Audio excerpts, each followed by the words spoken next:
너희는 위로하라 제목으로 함께 나눠보도록 하겠습니다.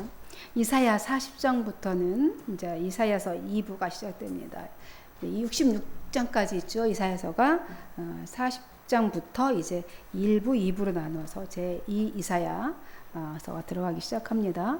이 전반부와는 좀 전혀 다른 주제가 이제 시작된다는 말이지요. 1부, 2부 나눴다는 거는 전반부에는 이제 주로 택함 받은 백성들에 대한 경고와 징벌이 기록되어 있지만 이제 40장부터는 그들에게 내릴 여호와의 축복과 위로가 선포됩니다. 바로 그 대명제가 바로 너희는 위로하라 이죠. 대명제가 너희는 위로하라. 누구를? 내 백성을 위로하라 말씀하십니다. 여러분, 인간은 아무도 누구 타인을 진정으로 위로할 수가 없습니다. 왜냐하면 다른 사람의 사정이나 그 고통의 깊이, 또 그 고통으로부터 파생되는 온갖 불행들 이런 것들을 다 이해할 수 없기 때문에 진정으로 위로할 수가 없는 겁니다. 사람이 사람을. 그러므로 진정한 위로자는 인간의 모든 사정, 우리 마음을 다 알고 계시는 하나님 한 분밖에 없는 거예요. 그래서 우리가 본상을 갔다 와도 하나님의 위로하심이 있으시기를 바랍니다. 이런 거는 그래서 그렇게 이야기하는 거예요. 인간이 아무로 위로를 해도 그 내면의 깊은 것까지는 우리가 다 이해할 수가 없고, 그래서 진정한 위로가 안 되기 때문에 그렇습니다. 그런데 오늘 본문은 하나님께서 위로하라 그랬습니다. 위로하시는데 하나님께서 위로를 하시는 거예요. 그 대상이 뭐냐면 내 백성을 위로하라 그랬어요. 내 백성, 그의 백성인 유다 백성들과 예루살렘을 향하여서 위로하라 이렇게 주님 명령하시면서 당신의 위로함을 주고 있는 내용인 것입니다.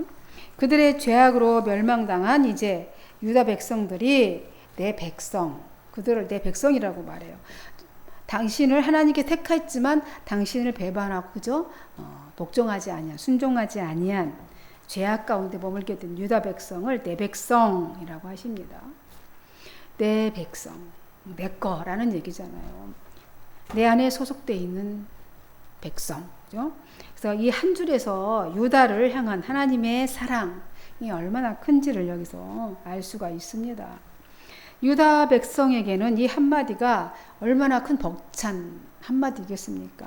나를 향해서 너는 나의 백성, 나의 사랑하는 아들이야. 하나님이 만약에 그렇다 치고 너는 한맘교회는 나의 사랑하는 교회, 내 교회야 라고 하면 제가 일도 걱정할 것도 없는 거고, 그죠? 그 안에 다 그냥 벅차고 희망에 차고 걱정거리는 아무것도 없게 되는 것입니다. 다 하나님 거라 그러잖아요.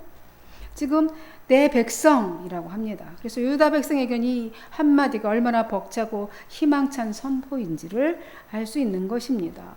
그러면서 제 2절에 보니까 뭐라고 하셨냐면 뭐라고 했습니까? 너희는 예루살렘의 마음에 닿도록 말하며 그것에게 외치라 이렇게 했어요. 그러면서 어떻게 외치라고 하냐면 그 노역의 때가 끝났고 그 죄악이 사함을 받았느니라. 그의 모든 죄로 말미암아 여호와의 손에서 벌을 배나 받았느니라 이렇게 했어요. 위로의 말을 예루살렘의 마음에 닿도록 큰 소리로 외치라는 거예요. 외치라 그랬어요. 큰 소리로 외치라는 거예요. 큰 소리로 말하라. 그들에게 어떻게 위로하라고요? 어떻게 위로하라? 그 노역이 끝났다. 네 노역이 끝났고 그 죄악, 너희의 그 죄악이 다 사함을 받았느니라. 그리고 그의 모든 죄로 말미암아 여호와의 손에서 벌을 너희가 배나 받았느니라.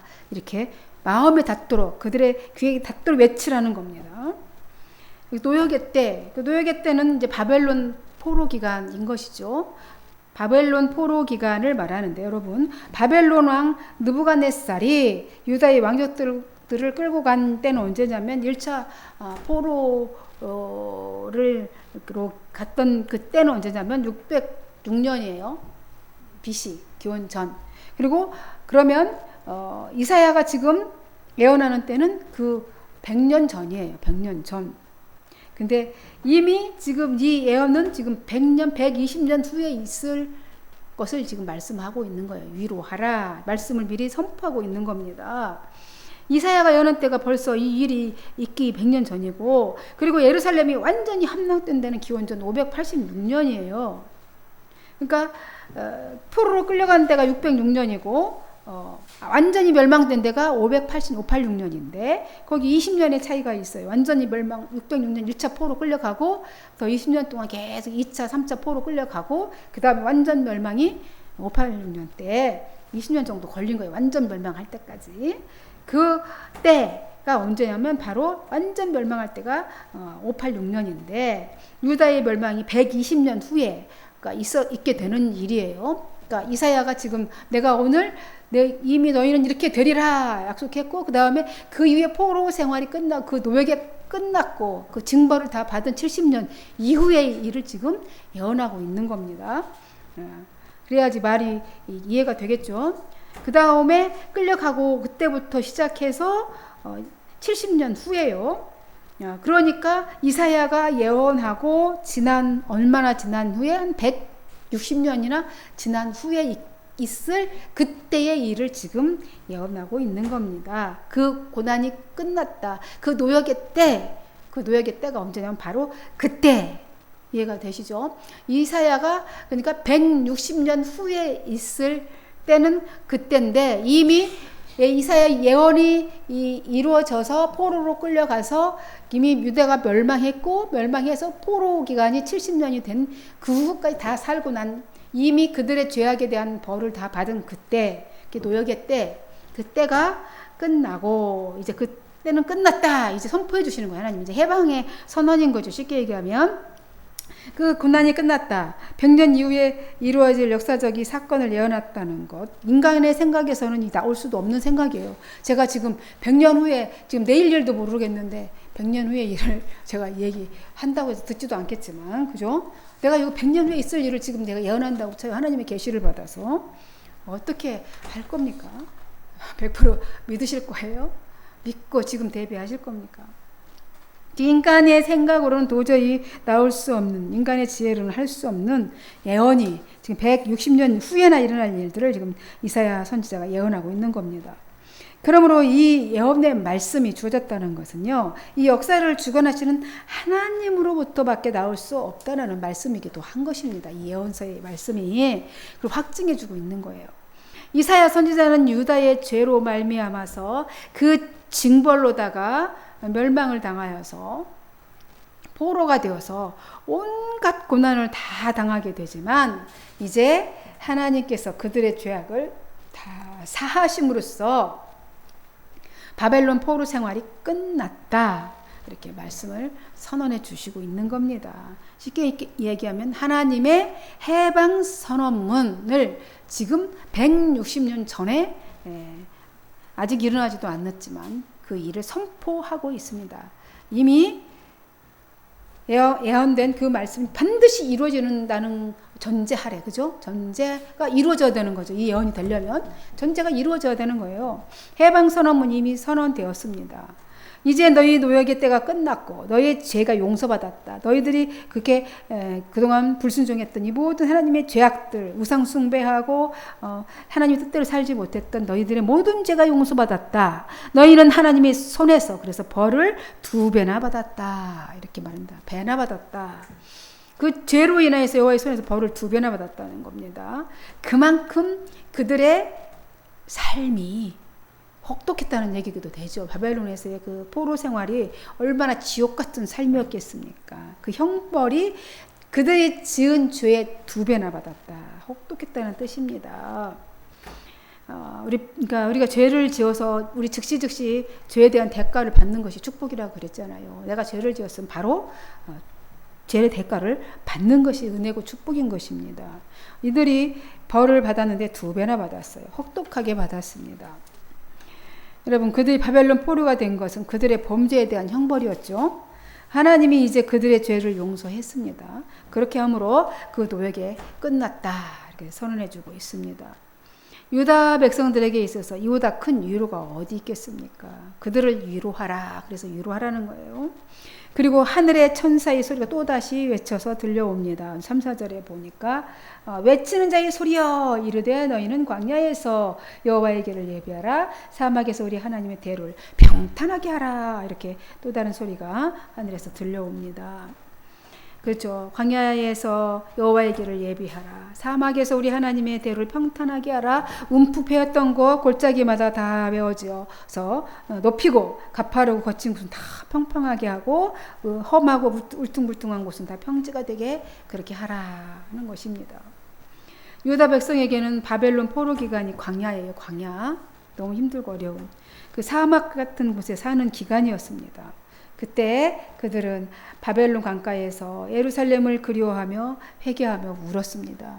그런 그 70년의 그 혹독한 그 포로 생활, 그 생활을 하면서 얼마나 빼앗긴 땅 조국을 향해서 예루살렘을 향해서 성전이 있는 곳을 향해서 바라보며 그리워하고, 그래서 회당 문화가 이제 생기게 되기 장차 회개하며 울고 하나님을 찬양했습니다. 그리워했어요.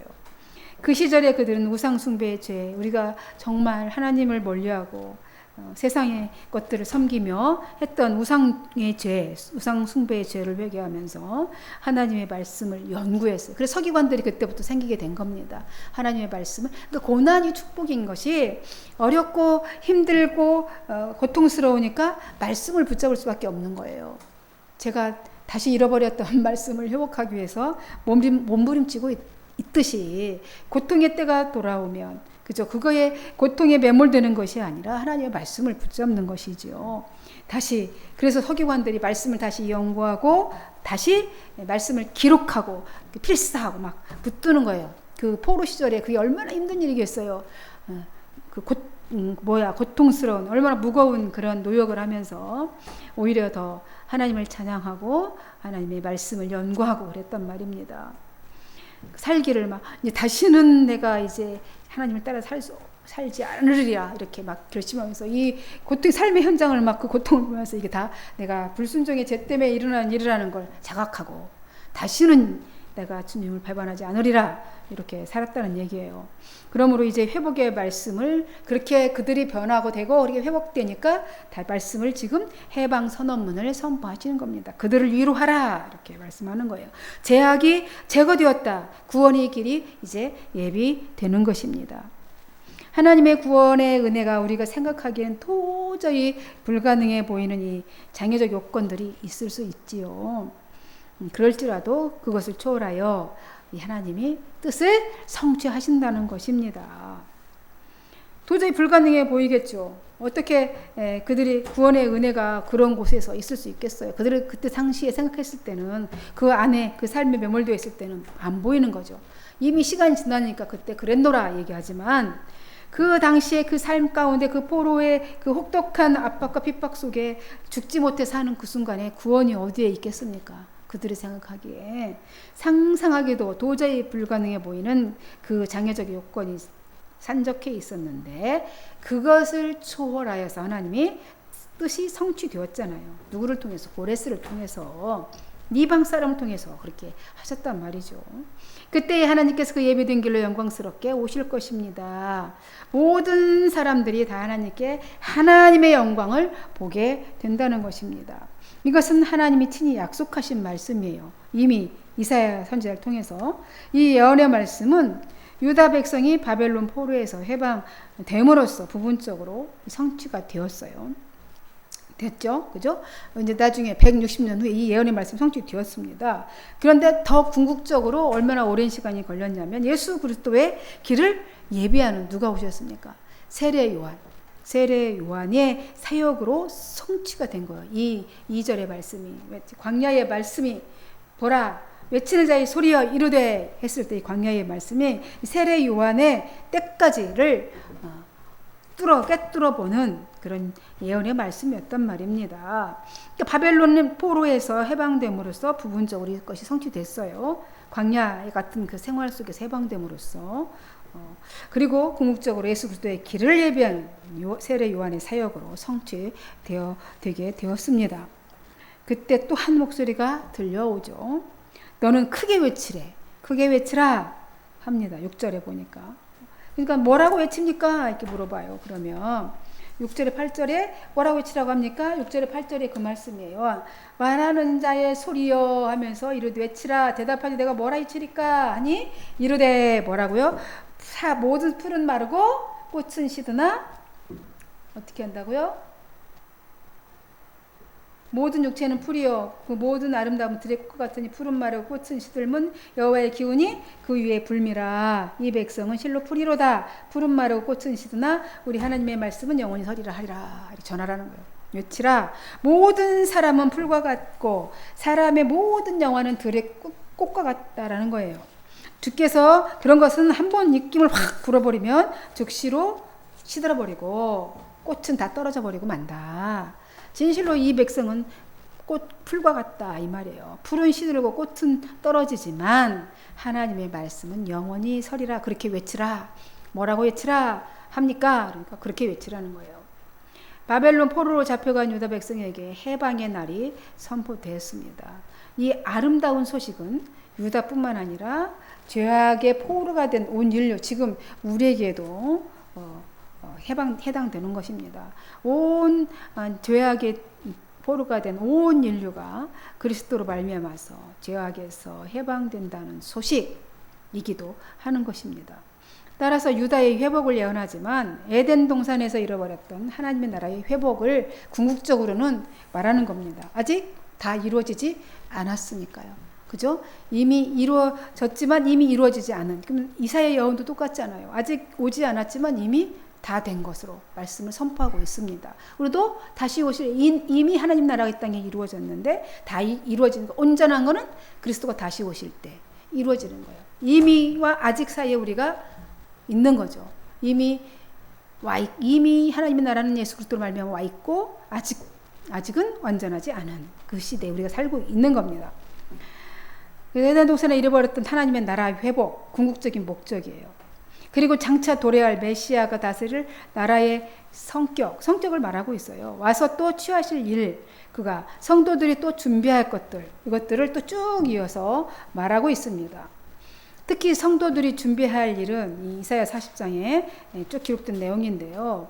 9절에서 10절의 말인 준비해야 될 일이 뭐냐면 도래할 메시아의 통치를 세상에 선포하는 것이다 라는 겁니다. 9절에서 10절까지 예요. 9절에서 10절까지를 보면 아름다운 소식을 시온에 전하는 자여 너는 높은 산에 오르라. 아름다운 소식을 예루살렘에 전하는 자여 너는 힘써 소리를 높이라. 두려워하지 말고 그 소리를 높여 유다의 성읍들에게 이르기를 너희의 하나님을 보라 하라. 보라 주 여호와께서 장차 강한 자로 임하실 것이요 친히 그의 팔로 다스릴 것이라. 보라 상급이 그에게 있고 보응이 그의 앞에 있으며 그는 목자같이 쭉 이렇게 얘기가 나오는데 한마디로 하면 뭐냐면 아름다운 소식을 높은 산으로 올라가 보다 멀리 보다 힘써 소리 높여 보다 크게 두려워하지 말고 담대하게 전하라는 겁니다. 그리고 메시아의 통치는 아주 강하게 임하실 거라는 거예요. 강하게 목자같이 또 먹이시고 품에 안으시고 따뜻한 통치를 하게 될 것이고 하나님 나라와 그의 의를 위하여서 수고한 자에게 상급과 보응으로 위로하실 것이다 라고 쭉 얘기하고 있습니다. 그러면서 하나님을 의인화해서 또 하나님의 절대적 능력을 말하죠. 바로 12절에는 뭐 어떤 걸 얘기합니까? 하나님의 능력, 절대적인 하나님의 능력을 뭐 누가 손바닥으로 바닷물을 헤아렸으며 뺨으로 하늘을 쟀으며 땅에 티끌을 담아 보았으며 접시 저울로 산들을 막대 저울로 언덕들을 달아 보았으리요. 이렇게 하면서 하나님의 창조적인 그 능력에 대해서 이 얘기를 합니다. 그리고 뭐 또 얘기를 뭐 합니까? 13절에는 누가 하나님의 영을 지도하였으며 그의 모사가 되어 그를 가르쳤으랴. 이게 지적인 하나님의 능력, 절대적인 능력을 얘기하시는 거죠. 그리고 16절에 뭐라고 얘기합니까? 레바논 땔감에도 부족해갖고 그 짐승들은 번제물에도 부족할 것이라 막 얘기를 합니다. 이게 바로 지배의 능력, 하나님께서 이 땅을 다스리고 지배하시는 능력을 감히 누가 따라갈 수 있겠습니까? 이렇게 하나님의 위대하심을 선포하고 있습니다. 그렇게 찬양해요. 그리고 그렇게 찬양한 후에 이어서 유다 백성들의 죄악성을 또 한번 지적하지요. 뭐라고 지적합니까? 그들의 죄악, 그들이 어떻게 우상 숭배를 했는지 19절 20절에 이렇게 말해요. 그들이 너희가 누구와 같하겠으며 무슨 형상을 그에 비기겠느냐마는 하나님이 그런 위대한 존재이신데 너희는 우상은 장인이 부어 만들었고 장색이 금으로 입혔고 또 은사슬을 만든 것이니라. 궁핍한 자는 거제를 드릴 때에 썩지 아니하는 나무를 택하고 지혜로운 장인을 구하여 우상을 만들어서 흔들리지 아니하도록 세우느니라. 이렇게 말합니다. 우상 숭배에 가증한 것들, 그러니까 그들은 장인이 우상을 만들었어요. 부어서. 그리고 가난한 자들은 나무로 만든 우상을 만들었단 말이에요. 그러니까 우상 숭배의 그런 가증함, 우상 숭배자들의 어리석음을 지금 계속 책망하고 있습니다. 그리고 이어서 세상을 지혜로 창조하시고 인간의 역사를 공의와 권능으로 다스리시는 하나님을 깨닫지 못하는 이 어리석은 우매한 그런 인생들을 비난하고 있는 것입니다. 그리고 유다 백성들은 자기들이 범죄했던 죄를 생각하지 않고 자신들이 고통받는 것을 하나님이 외면하신다고 이렇게 불평을 했죠. 그것은 잘못된 것이다 라고 하면서 쭉 그 다음 절에 그렇게 이야기를 하고 있습니다. 야곱아 어찌 27절에 보면 야곱아 어찌하여 네가 말하며 이스라엘아 네가 이르기를 내 길은 여호와께서 숨겨졌으며 내 송사는 내 하나님에게서 벗어난다 하느냐. 너는 알지 못하느냐 듣지 못하느냐. 너 영원하신 하나님 여호와 땅끝까지 창조하신 이는 피곤치도 아니하시며 곤배하지도 않으시며 명철이 한이 없으시며 하면서 그 앞절에 27절에 이렇게 책망을 하는 거죠. 왜 너는 야곱아 너희들은 너희 죄를 생각하지는 않고 그렇게 하나님이 너희들을 외면하다 이렇게 불평하고 있느냐. 그건 너희가 잘못되었다 이렇게 이야기하고 있는 겁니다. 그렇게 지적하고 그러나 그것이 그 절망이 끝이 아니라 그 끝에 뭐가 있음을 소망이 있는 것을 또 말합니다. 이사야 선지자는 소망이 끊어졌다라고 낙심할 수밖에 없는 그들에게 소망의 메시지를 주는 거죠. 그러면서 31절의 마지막 절에 다 여러분도 아는 말씀이죠. 한번 같이 읽어볼까요? 시작. 오직 여호와를 앙망하는 자는 새 힘을 얻으리니 독수리가 날개치며 올라감 같을 것이요 다른 박질하여도 곤비하지 아니하겠고 걸어가도 피곤하지 아니하리로다. 그랬습니다. 피곤한 자에겐 능력 주시고 무능한 자에겐 힘을 더하시고 소년이라도 피곤하며 곤비하며 장정이라도 넘어지고 쓰러져대 여호와를 앙망하는 자는 이렇게 하신다는 것이죠. 그러니까 여호와를 앙망하는 자는 어떤 축복을 받는다는 거예요. 첫째로 세상에 젊은 소년이라도 이렇게 감당하지 못할 피곤함이 올 수 있는 거죠. 아무리 젊어도 피곤하잖아요. 일을 많이 하면 피곤하고 너무 시달리면 지치고 그렇죠. 그러나 여호와를 앙망하는 자는 피곤치 않다. 그런 육체적인 피곤이 올지라도 이 마음과 영혼이 가뿐하고 산뜻하게 되는 것이죠. 둘째로 이제 피곤한 인생이에요. 이렇게 피곤한 인생이지만 하나님을 앙망하는 자에게 새 힘을 주는 거예요. 새 힘을. 금방 쓰러져 죽을 것 같지만 독수리가 날개치는 힘, 엄청난 힘이 그렇다고 그래요. 올라가는 그 힘이 그 날개치면서 올라가는 것이 그 모든 역경과 좌절을 딛고 하늘을 향해 힘차게 날아오르게 될 것이라는 것입니다. 이게 앙망하는 자의 축복을 받은 자의 모습이에요. 그런 축복을 받게 되는 거예요. 여호와를 앙망하는 자가 받는 축복인 거죠. 그럴지라도 모두가 다 피곤하고 지치고 자빠지고 넘어져도 그렇게 된다는 거예요. 하나님을 앙망하는 자에게 이렇게 새 힘을 주시고 독수리가 날개치며 올라갈 듯이 모든 역경과 좌절이 끊임없이 우리 삶에 닥쳐와도 하늘을 향해서 박차고 날아오르게 되는 것이죠. 그리고 우리를 지치게 하는 피로도 하나님의 능력에 의해서 이제 곧 이렇게 다 회복된다는 것입니다. 그래서 우리 또 다른 박질에도 곤배하지 않고 걸어가도 피곤하지 아니하고 그렇다는 겁니다. 수많은 어려움에 부딪혀도 우리가 절망하지 않는 거예요. 능력이 주어지는 그런 축복. 이것이 가장 큰 여호와의 앙망하는 자에게 주어지는 축복이라는 겁니다. 이렇게 하나님의 백성을 위로하라고 지금 이야기하고 있습니다. 위로가 되십니까? 하나님이 새 힘을 주시고 여호와를 앙망하는 자에게 이렇게 지치지 않게 피곤치 않게 하늘을 향해 힘차게 날아오르는 그런 힘을 주신다는 것입니다. 이것이 여호와의 앙망하는 자에게 준 힘이에요. 여러분 젊죠? 팔팔 끓는 젊은인데 이제 넘어져요. 그런 젊은이여도 넘어지고 쓰러지고 얼마나 많습니까? 그럴지라도 여호와를 앙망한 여러분은 절대 넘어지지 않고 하늘을 향해서 힘차게 솟아오를 줄 믿습니다. 아멘. 네, 그런 축복을 받게 되는 것입니다. 이렇게 하나님의 백성을 위로하십니다. 우리도 지친 영혼들을 향해서 또 하나님의 말씀으로 또 이렇게 위로하는 자가 되어야 되겠습니다. 아멘. 기도하겠습니다. 하나님 감사합니다. 하나님께서 늘 책망하고 또 죄를 지적했던 그 말씀들을 보다가 이제 또 새롭게 위로하라는 위로의 메시지의 말씀을 듣게 됩니다. 너희는 위로하라. 하나님의 백성들을 위로하라 하십니다. 힘들고 지친 시대를 살아가는 요즘 너무나 위로가 필요한 시대인 것 같습니다. 하나님의 위로하심이 가장 절실한 때에 또 이 말씀을 주셔서 위로해 주시니 감사합니다. 하나님의 위로가 오늘 이 말씀을 듣는 모든 자에게 있기를 간절히 소망하며 그리스도이신 예수님의 이름으로 기도하옵나이다. 아멘. 401장 찬양하고 주교